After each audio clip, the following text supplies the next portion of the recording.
Okay. And we are live on LinkedIn and on Facebook. And for the first time, we are doing this live on Clubhouse as well. You can find the room recording for the Nursing Home podcast with Employ just simply by searching for it in Clubhouse. I'm not going to ping people to the room. A couple people came by and left. We'll see what happens there. Okay. Welcome to another live recording of the Nursing Home Podcast, the podcast that brings to you the information that is most relevant to understanding the inner workings of a nursing home. Whether you are working in a nursing home, you have a loved one in a nursing home, you're in one, or you're just curious about what actually goes on, this is the place for you. Today, we are going to be discussing a very interesting topic, a topic which has been highlighted, unfortunately, through the COVID-19 pandemic. And we're going to be discussing staffing and the challenges related to staffing. And for that, I'm really excited to introduce to you Pritma Chattha, who is the leader of healthcare innovation at Employ, a company that assists nursing homes with their unique tool to bring on the staff that is necessary. So, Pritma, welcome to the Nursing Home Podcast. Thank you, Shmuel. Thank you for having me. I'm excited. Yes, so am I, and I appreciate you taking some time from your schedule to be on the podcast. Now, just before we jump right into the subject that we want to discuss today, let us start with just understanding a little bit more of who you are professionally and how you ended up working with Employ. Just the short version, the cliff notes, so that our listeners who are listening or watching this, they understand who we're speaking with today. Yeah, for sure. I'm a registered nurse, first and foremost. I've been nursing for 18 years. Before I became a nurse, I was actually a CNA and worked at a nursing home for 3 years. So I've been in the healthcare industry for quite some time, and my career has afforded me a lot of diversity. I've worked at the bedside, I've worked in leadership, I've worked in IT, in occupational health, and most recently, I'm the VP of Healthcare Innovation at Employ, which is a platform through which healthcare hires. So I'm excited to be here today and talk about turnover and burnout within the nursing profession, which is really near and dear to my heart. Awesome. So I just have to say, I think I told you this offline, but I always love, specifically in the nursing home industry, which I'm familiar with, when someone works their way up from a CNA and knows the business really from the bottom up. And, for some people, they stay there. Some people move up, LPN, RN, or whatever it is, but someone like yourself who has grown, to the level that you're at, it's just always wonderful to see that. And just as a reminder to those who I see, we have quite a crowd on LinkedIn. Thank you all for joining. If you're interested in following the conversation on Clubhouse, you can head on over to Clubhouse and you could search the Nursing Home Podcast and you will find the room there as well. Moving on to the conversation. So you've seen and lived and breathed nursing shortages in your lifetime. Mm-hmm. What has been, are there any particular incidents, I'm just throwing this at you, we didn't discuss this, any particular incidents that you recall of an extreme shortage or maybe even a negative outcome from an extreme shortage, obviously without saying names and places and times, that just has made the feeling so acute and so painful? And maybe subconsciously, that's why you're doing what you're doing today. Yeah, I mean, I've definitely lived through it. There's been times in my career where I frequently worked 12-hour shifts. So I'd work 7 a.m. to 7 p.m. And then I'd end up adding 4 to 8 hours on at the end of that shift because there wasn't any backfill and we were short. And so, I don't want to mention any specifics, but definitely, there are some patient safety implications with regards to that, right? Things fall through the cracks, meds go missed, and patients go unturned sometimes because we are so short. And so those are things that we have to live with when we're forced to make those decisions and forced to work long hours. So, definitely the consequences are there as a result of shortages. And we all need to put our heads together, I think, to figure out solutions and cost-effective solutions to this massive problem that's only been that's only gotten larger in the wake of the pandemic. Yeah, it certainly has. And also, I know just from my administrator days, walking the units, when it's towards the end of a shift, especially like the 3 to 11 shift, and they're halfway through the shift and the management team is leaving, and they're concerned that the 11 to 7 nurse or aide is not going to show up and they're going to be there overnight, or they have something scheduled for the evening. They forgot that working in a nursing home, you can't have a schedule. Unfortunately, it shouldn't be that way. And they're like, well, this person is on the shift and she never shows up on time, or she never shows up at all, and I can't stay a double. And or I'm working in another nursing home, and they have coverage there. Well, you're here first. But that just creates the entire shift. They have that fear, and therefore, and of course it affects everything. So let's well, you bring go. You bring up a good point in terms of the nurse working at another facility as well, right? Nurses have always worked at multiple facilities, and we have to ask ourselves why.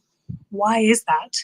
And that's potentially part of the problem, right? Nurses have been left, for the most part, to their own devices to chart their own career path. And we really need to start asking ourselves as operators, as owners, as leaders, as to why that is and how do we improve that so that nurses stay with us. I absolutely love what you just said, and I don't remember who I was just speaking with. I think on the podcast about this is that you said that nurses, CNAs have to chart their own career path.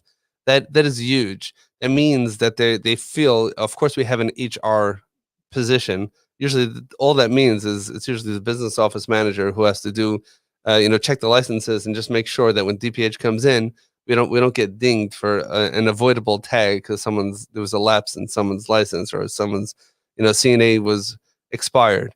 But real taking ownership and caring for your employees and helping them say, okay, you're here, what's your goal in life professionally, where do you want to go, how can we help you get there, even if it means leaving. That person will be so much more interested in what's best for the facility because it's a reciprocal relationship. It's not a one-way relationship. I like that. Even if it means leaving, how do I develop you and grow you so you do want to leave, but in a way that gives you vertical growth, not just lateral growth, right? If I can't give you vertical growth, where can you seek it out, right? And so, organizations, and I'm sorry if I'm going on a tangent, but organizations talk about succession planning, right? But when they think succession planning, they think about management. They think about administration. They don't think about their CNAs, their LPNs, and their RNs. How are they developing career pathways for those individuals and for those people who really need it and want it, right? And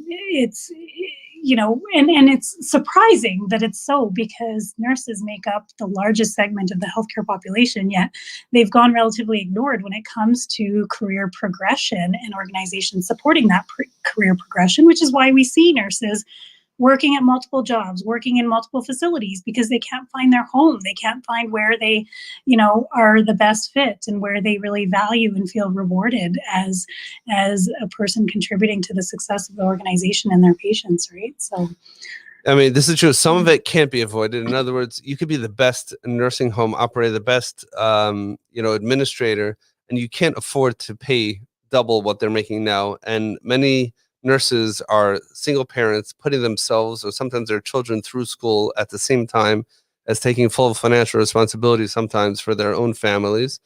And sometimes it's not practical and it's not possible for the nursing home to fill the entire financial need of their nursing staff. And that's understandable. And maybe that's not something which a nursing home can solve immediately, but can a nurse, and I'll say CNA as well, and really it should apply to anyone in any company, but specifically here, many times they're pushing themselves through nursing school at a point in their life when it was already a struggle. And they're going through nursing school full-time while working full-time, many times. And there isn't a clear path. Okay, how am I paying off whatever debt I have for pushing myself through school? A, and B, what's the smartest way to do that? They may not need a second job if you can help them with some programs with their students. I take the full picture, the full professional picture in mind, and we may be able to come up with some innovative ways of really working with the entire person so that right now it's almost transactional. We need a Yeah. shift, you need money. Here's a shift, here's money. Here's a shift, here's money. Yeah. It's almost like an agency, except that they're working in house. The facility is resentful because they're paying benefits on top of the salary, and it's hurting their bottom line. It's the number one biggest expense. And the nurses and the aides feel like they don't care about me.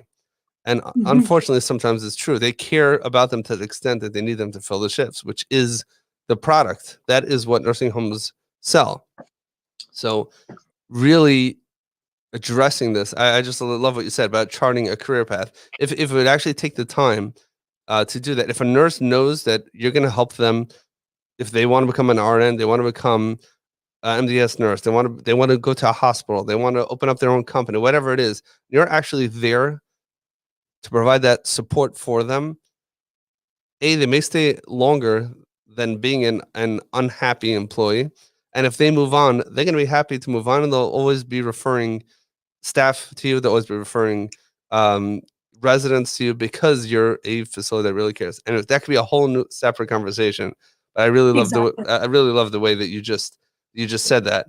Um, Uh, Go ahead. Oh, a couple of things I was going to say. When I talk about nurses, I talk about the entire nursing family. That means to me, CNAs, LPNs, RNs, it's the entire nursing family. And so when I speak to nurses in this podcast, that's what I mean. But, times have changed, especially with the coronavirus, right? Like, nurses are no longer looking for the highest bidder. Nurses have offers coming at them left, right, and center, and they're tired, they're exhausted, they're burnt out. They're not necessarily looking for the highest bidder. They're looking to be heard, they're looking to be valued. And that doesn't mean with coffee and donuts and pizza parties. That means, how is this organization taking care of their nurses, taking care of their people? And I agree with you, nursing homes don't have the ability to compete with salaries and other things, but what can they do? And I think there's a lot of things that can be done with regards to career growth and continuing education and mental health and well-being. I think there's a lot there that can be focused on, and it's the time is ripe, I think, for a bit of this kind of rebranding, not only just as a facility in general, but then as a facility that wants to attract and retain really bright nurses for the future and keep them for the long run. And I love your point about training programs. How do you create career movement, either laterally or vertically, by way of moving? How does someone in dietary or environmental services move into a CNA role? How does a CNA move into an LPN role? How does an LPN move into an RN role or a management type role? And also, how do you create leadership opportunities without actually career change or growth, right? So how do you engage your people in committee work, in policy work, in other really important work that's going on in your organization, where they feel valued and they feel like they're taking a leadership role, because you don't necessarily need the title to be a leader and to contribute. And I think that's what's missing right now for nurses, is they feel it's very transactional. Like you said, you go to work, you do your shift, you go home, right? And there's nothing, you know, there's no feeling, there's no emotion about it. About, genuinely, nurses care about their patients, but they also care about the people that they work with and the organization they work for. And if there's no connection there and engagement, I think that's a real loss for both parties.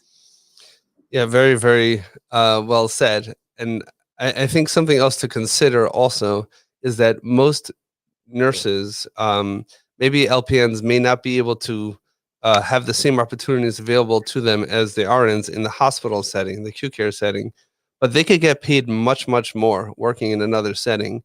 And many of the nurses have worked in other settings, and they're choosing to work in the setting because they genuinely care and feel very deeply about the population that they serve. And understanding that and knowing that means that you have some really, really passionate people who are choosing to work in, it's really like the trenches, even pre-COVID, it's the trenches, and working with, limited resources many, many times, whether it's human resources or the basics that they need to do their job. And they're choosing to do this willingly. If we take the time to, I hate using the word heroes because it's so abused, but if we take the time to um, get to know these souls as people, it's on no, ask the average administrator, and I'm guilty of this as well, partially. How well do you know the other talents that your nursing staff has, other than Mm. an LPN, an RN, a CNA, dietary aide? So you know Mhm. who's very good at writing, who's very musical, who's very good at other things. I don't just mean so that they can entertain the residents, but so that they can use their other talents in other areas in the building. And you pointed out very eloquently that what makes a nurse happy is not more pay. Obviously, more pay is appreciated. I've done this Mhm. personally. I've gone through our payroll, did a payroll analysis in multiple buildings, and went to bat for my employees, changed their pay grades, and some people got dramatically increased paychecks. It made zero difference on the attitudes. The complaints were all the same. And now it was, why did I get this raise and that person got that raise? And I was here longer. And of course, we took everything into consideration. But at the end of the day, it solved no problems. They still got what they deserved. And I feel like we were underpaying them. But Well, and it doesn't, because that money doesn't buy them happiness in the workplace. They might go home and be able to buy an extra, thing or two, but in the workplace, they're still coming back to the same workplace, and it hasn't changed their joy and their happiness there. And especially if they don't see any change, if there's issues in the workplace in terms of shortages and Mhm. ratios and things like that, and that's not changing, that problem has not been solved Right. with a few extra bucks, And right? the problem is that many times, like you said, the nursing family will express the problem in dollars and cents because that's what they feel that it is. And when that is solved, they realize that that's not really the problem. Everyone would Exactly. love to. It's not just getting paid for your time. People want to be able to work in an organization, in any organization, that they genuinely feel that they are they're appreciated and that they believe in whatever the mission is that the organization is offering. And if it's just, we want to provide care, you guys, we don't know how to provide care. We're not licensed. We're not trained. You guys are. So you provide the care, and we'll just pay you for it. Well, then I'm going to be working 10 different jobs. And the second the nursing home down the block offers me $1 more, what's the difference? There's a time clock here, there's a time clock there, there's residents there, there's residents here. There's problems in both places. We know that. And when you guys wake up and say you pay $1 more than that place, or if my rate drops down, which unfortunately that happens sometimes, $1 more for 6 months, and then we go back. So then we'll come running back. Makes no difference. They have better parking. It comes down to like the smallest things, and it's almost like an accepted norm not to be happy with the organization and kind of work around them and develop a relationship with each other sometimes, or a relationship with the residents, and that goes very, very deep in order to find an expression for this deep human need to feel part of an organization. And you mentioned earlier that this doesn't have to break the bank at all, or certainly not in a major way. We're talking about sitting down with them and having a career conversation, not just with your marketing team, not just with your management team, but with everybody, with your aides, with your nurses, with your dietary staff. And there's so many times, oh, we need a new activity director. What should we do? Putting ads on Facebook and a ploy and everywhere else, and you're looking for that perfect person, and you don't realize that your your assistant maintenance director has actually done volunteer work in the activities department for 6 years and is really good at it, and always finds things to fix in the area where the residents are having their activities, and would love the opportunity to be trained into that role and would be a perfect fit, and Yeah, and it that person works. was right under their nose. Yeah. Yeah, and so I think those are the solutions. I think that really create loyalty. And how do we adapt from these big corporations that we can't compete with? But what are the learnings that we can adapt and apply in a much more nimble way, right? So how do we learn about our staff? How do we do a survey, right? What are some tools like let's use SurveyMonkey and put together a quick employee, engagement survey, right? The internet has a wealth of knowledge of tools, and or if you want to get a consultant in or something, but you can even do it yourself. You can make some homegrown surveys with regards to, ask your employees, what is their why? Why are they here? Why do they continue to show up? What are they looking for? What do they feel could be improved in your organization? Because a lot of times what we think is the problem is not the problem, right? So how do we elevate their voices and listen? Because I think listening is really important and key, and it's also free. And we really need to start listening and be visionary. And nurses are feeling lost right now. And I think they'll gravitate towards companies and organizations that they feel are organized and in touch with the current circumstances that we're all dealing with, right? And so I think one key thing for leaders is, we need to start listening, and those leaders who don't listen will eventually be surrounded by people who have nothing to say. I like that. And I mean, listening is not limit. In order to listen effectively, you have to be willing to take action. And if you're not willing to take action, listening, and now you heard all the problems, and then you do nothing about it, that could be a big problem. But first, go ahead. And also not wanting to take action, but we might be opening up Pandora's box by listening, but also we don't want to kibosh everything that we hear by saying that's too expensive. I think that there's always a solution. There's always a nimble solution that fits our budget, right?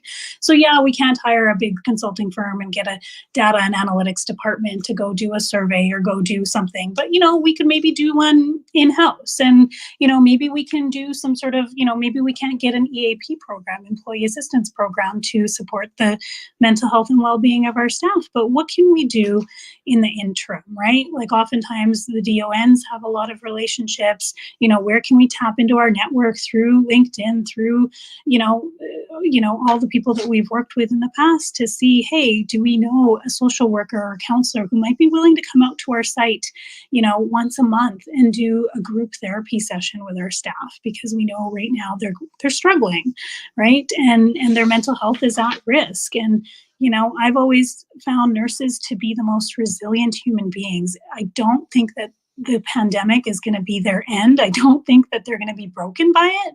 I think they're going to be resilient beyond it, and they're capable of it. They deal with trauma every single day, and they've dealt with trauma for years and decades.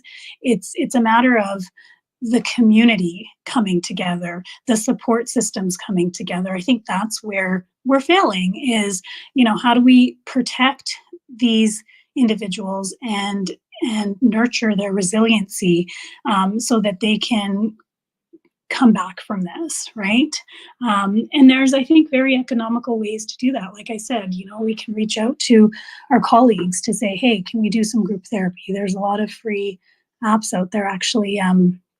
The American Nurses Association, if you Google American Nurses Association Mental Health Toolkit, they actually came out with a ton of resources specifically for nurses, CNAs, LPNs, RNs. There's free apps on there. There's a 24-hour app on there for being able to talk in a safe space and be heard and be listened to by colleagues. And there's a lot of self-awareness kind of checklists and things like that. So lots of really great stuff there. And just, we just need to start thinking outside the box, I think, and not just automatically jumping to, oh, we don't have the money, or, oh, it's too expensive. And definitely there's many scenarios like that. Mm-hmm. But what can we do? What are those small steps that we can achieve? Wow. So first of all, I will definitely link up to what you mentioned in the show notes with the nurses toolkit, because that's definitely something that's very valuable. And sometimes the resource could be right under your nose also, right? Sometimes your own social worker could be the one that maybe that's a little too close to home. So you can have your social worker go to the nursing home down the block, and their social worker come to your place, as an outsider. And really just be a resource to listen to the challenges that they're dealing with. And like you said, the emotional trauma from a lot of things that they've seen. Thankfully right now, things have improved in a lot of facilities. Some facilities are opening up now visitation. Some of them, in different stages. Some of them are open already completely. Hopefully, they can remain that way. It's a tricky area because the residents also were obviously impacted in a very um, in an extreme way. They've lost many of their friends that they've lived with for many, many years. Some of them, Mhm. and but the resources don't have to be, like you said. It doesn't mean breaking the bank. I think just a general notion here. I think what we're both getting at is solutions can be had, and let's stop thinking of we're a nursing home. We don't have money, right? We're much more limited than other healthcare settings. That's a separate conversation for another time as to why and how. But the bottom line is, I have strong opinions about that. But the bottom line is that this is where we are, and yes, we know we don't have limitless resources, but let's stop equating solutions with spending. Yeah. We nurses, like you said, nurses are from like the most resilient employees that we know, or and they can, they can be, the building could be on fire, and as the fire department is evacuating residents, they're still going to be passing their meds and doing what they need to do, you know, as is safe. Because, like you said, they are super resilient, and nurses know how to find solutions. This is what they do, right? The meds are not in, and and they're supposed to be given in 2 hours, and the pharmacy said they're not delivering, and they'll figure it out. Someone's going to go to CVS, and they're going to work it out, or there's the emergency kit, whatever. They'll figure out solutions. So we should use that resilience to solving these problems and call on them, bring them into the meeting. An example is, I don't know if it's required in every state, but for the quality improvement for the QAPI meetings, you bring a CNA into the meetings. Why? Because you have all the the marketing department, everyone's talking how all the solutions, and the CNA says no, it had nothing to do with that. The brake on the bed was broken, and that's why the resident fell. It had nothing to do with whatever fancy system and software you want to bring in. I know they have a certain simple. They know what's going on. You don't know what's going on.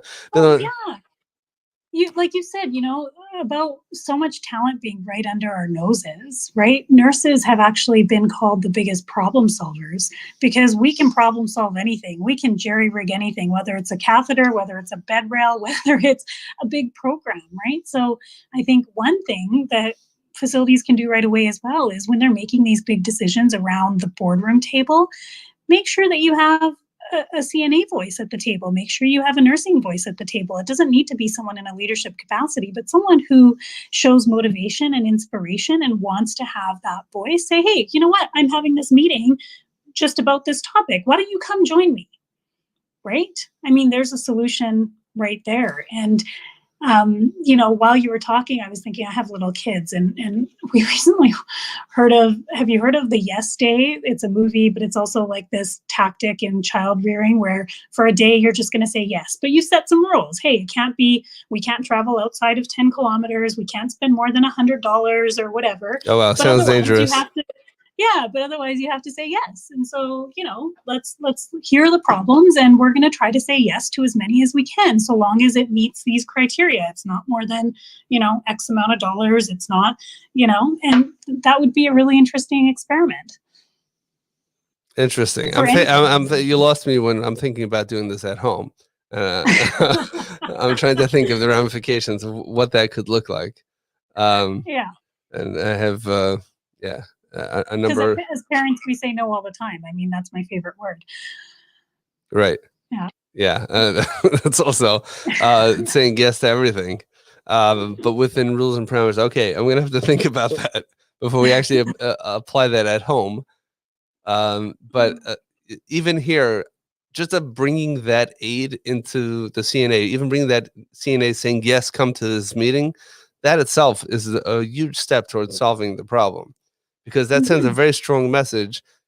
There's a certain antagonism, there's a certain friction, tension between, like, you guys sit there in the boardroom and you talk about who knows what. It has nothing to do with actually solving problems that we deal with, and you guys are just completely out of touch. There's a very strong notion, and it's not completely true, and it's not completely false.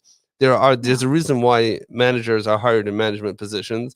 They have skills, talents, resources, experiences, which make it appropriate for them to make those decisions.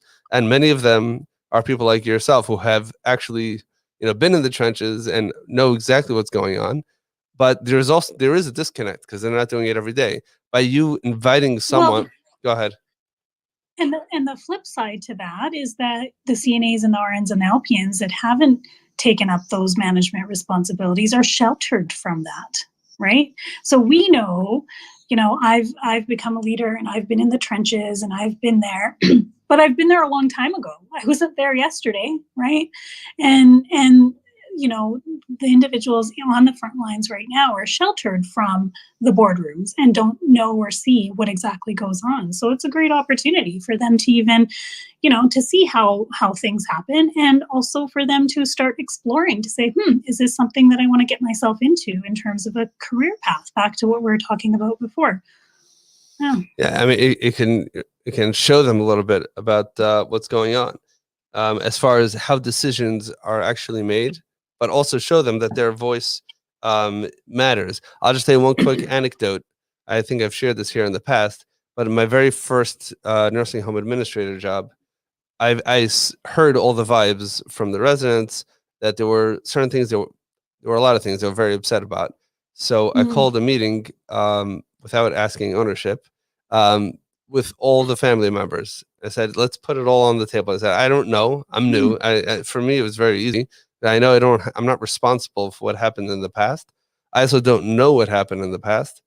I don't really know how to fix anything yet because I'm new to this role, but I want to know everything. Let's put everything out on the table and let's start fixing stuff. Good for you. So to my surprise, like all the family members showed up. There were, I don't know, 60, 70 people there by the meeting. Thank God I had my management team there also. It got a little bit feisty. One gentleman who almost got physical with me. That guy actually ended up becoming one of my biggest supporters when they saw that we actually started solving problems one at a time. We took notes on everything and followed up with every single person. And it took months and months, but we started one at a time solving the problems, maybe not in the ways that they intended, maybe not in ways that they thought were possible. But like you said before, just having that meeting and honestly listening and letting them vent and share all that information, even if we would do nothing with it, was already beneficial. If they see that we're trying to solve things, even better. Now, listening is so important. Yeah, I mean, just channeling the conversation slightly. One of the challenges that facilities have many times is actually bringing on and attracting talent to begin with.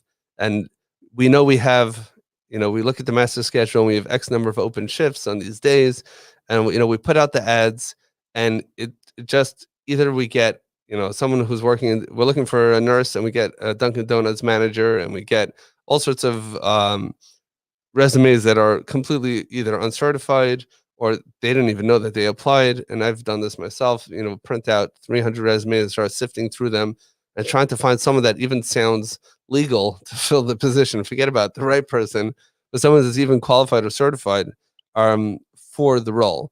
And it's a challenge having it all over the place. So let's talk a little bit about what Employ does and how they address this problem in a very real way. Mind sharing a little bit about that?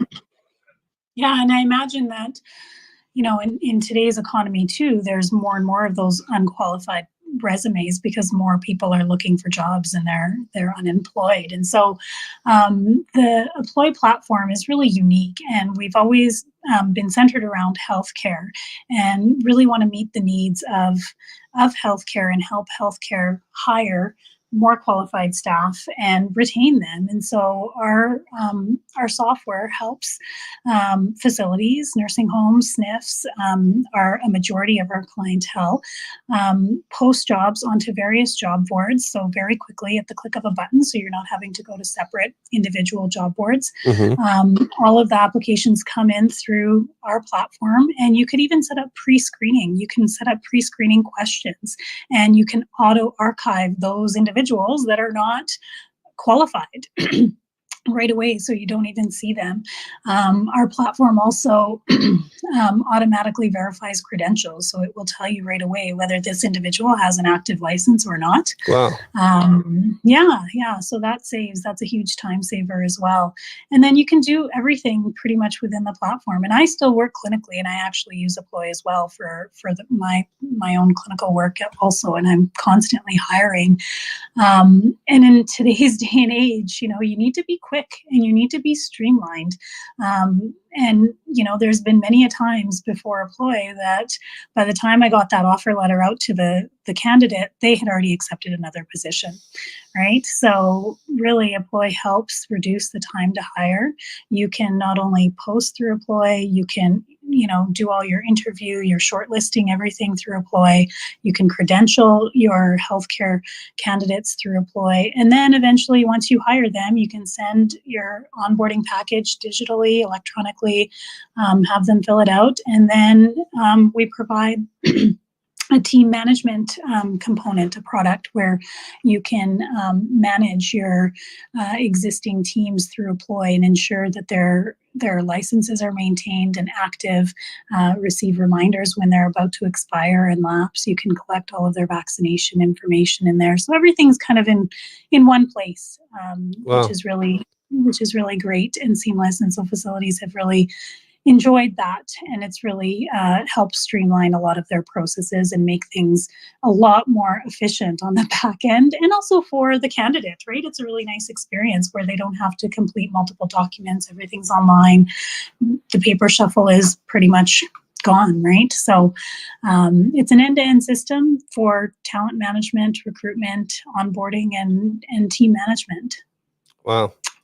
So, I mean, that pain point you mentioned before is very real and very frustrating for the hiring manager when you finally go through all those resumes and you call them down and you have the receptionist or whoever it is that's scheduling the interviews, and you have the interview, and the person makes it to the top, and you figure out how much you're going to pay them. You check the licenses, it's all set to go, and you call them, they're working down the block already.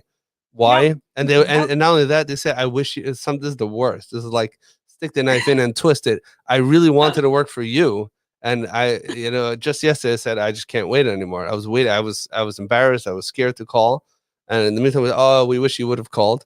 But you know what? You snooze, you lose. So and it's also going back to, I think right now, like as healthcare organizations, we really need to up our game and really need to become stronger and more organized and more efficient if we want the best talent, right?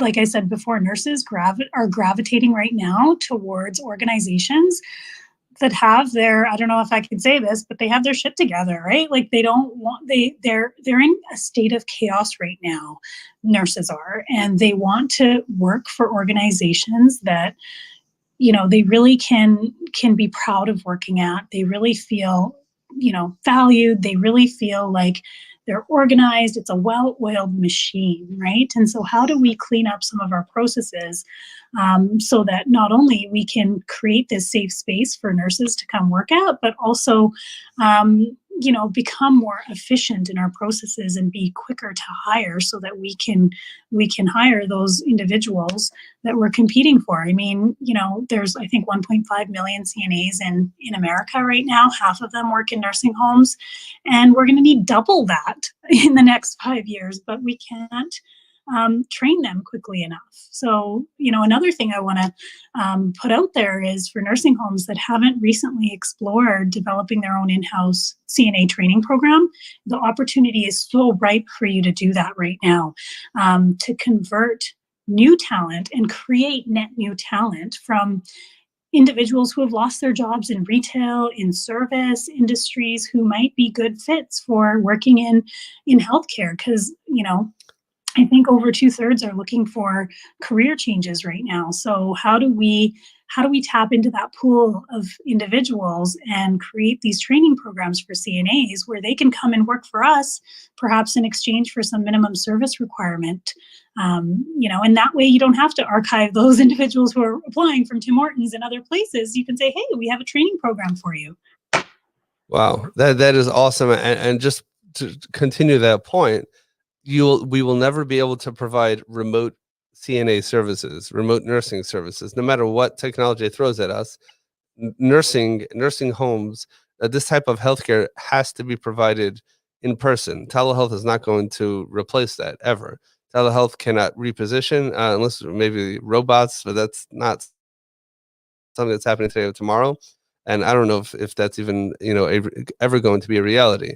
But certainly, telehealth became so prevalent and it's great and it has its use, but not for this.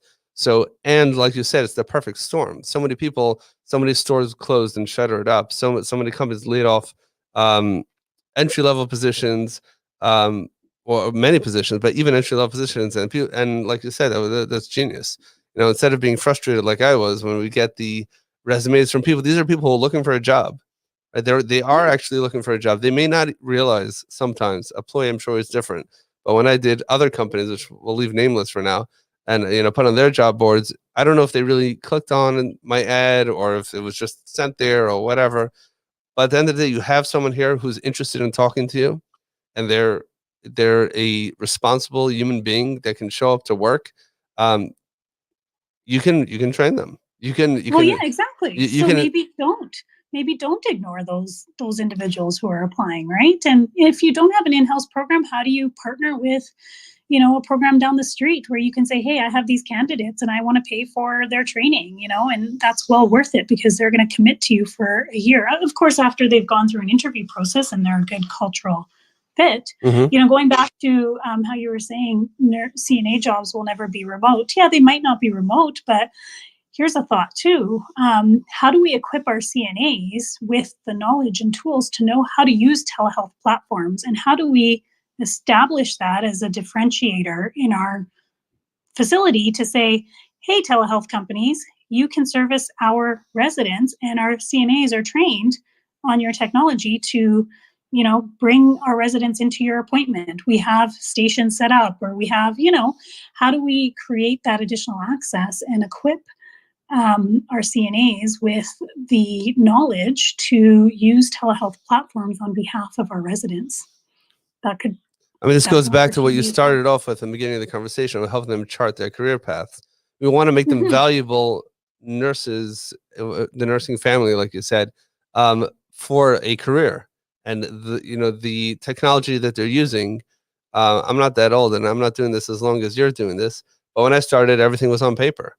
And the biggest thing was, we're not switching to computer. I don't have a computer at home. The only mouse I have is not the type that you like to have in nursing homes. and I'm never going to start typing in my notes. You're crazy. I've been writing. I know exactly how to do it. I'm doing this for 30 years.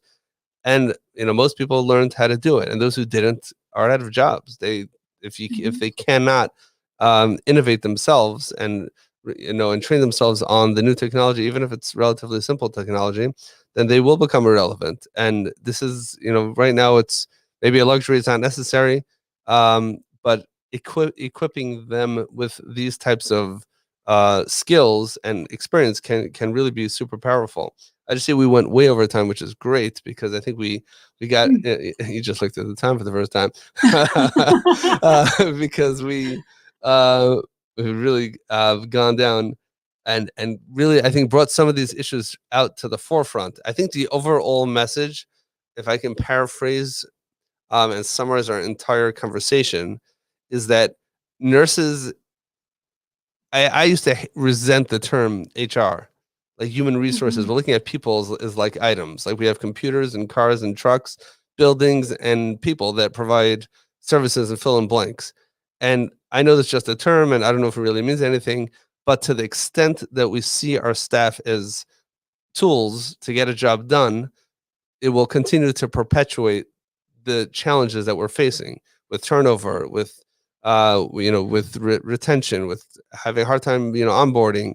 But to the extent that we treat our human resources, we focus more on the H and less on the R, and we treat them as humans who have their own story that you're only seeing a tiny snippet, if anything, of what they're doing while they're at work. And I'm not saying you have to get to know every single employee, know everything about them. They don't need to share everything. But to the extent that you understand who they are, their skills, their talents, their on a professional level, their professional ambitions, and they know that you know this, and they know that you're there to help them, and you start taking steps to help them with their career path, you can be that much more successful. The only thing you need to be super successful is also to use Apploy. So Pritma, tell us tell us how they can learn more about Apploy, about the system, and if they want to take the next step, how can people learn more about this? For sure. So go to apploy.com, www.apploy.com. You'll see everything that we offer there. You can personally get in touch with me too if you want, and I can connect you with the appropriate person, or if you just want to chat, I'm happy to help in growing your people and culture program, I would call it, not human resources. And terminology does matter at the end of the day. So if you don't do anything else, go back to your facility and change your HR department name to people and culture. Right. And explain to them why you're doing that. Yeah. And don't just do that, but just Apploy might not be the easiest word to spell. So Apploy is APPLOI.com, correct? Correct. And you can reach me, Pritma, at apploy.com. I'm happy to connect with you, happy to support in really streamlining and quickening your hiring workflow. It's more important now than ever before for our facilities and our healthcare partners to be on the ball with their hiring, because nurses are getting offers left, right, and center, and we want to help you get the right nurses in those shifts, in those positions. So please be in touch. We'd be happy to help. Awesome. Thank you very much for coming on the Nursing Home Podcast. I really do appreciate that. Just before we let you go, I want, for those who are following us right now on LinkedIn, who are watching, if you'd like to continue the conversation, Pritma and myself will be available on Clubhouse, and I will drop a link to the Clubhouse room in the description in a moment. And if you're interested in continuing the conversation there, we definitely can continue. But Pritma, thank you so much for coming on the Nursing Home Podcast. Thank you for having me. This was great. Yeah, I mean, I think this was a great conversation. I think we brought up a lot of things that maybe are not always discussed. And again, like I said, if anyone wants to continue the conversation, we're available right now in Clubhouse to go maybe a little bit deeper into some of the things that we discussed. So thank you, Pritma, for coming on the podcast. I appreciate it. And I'll see you in Clubhouse. We'll continue. Give me 1 second.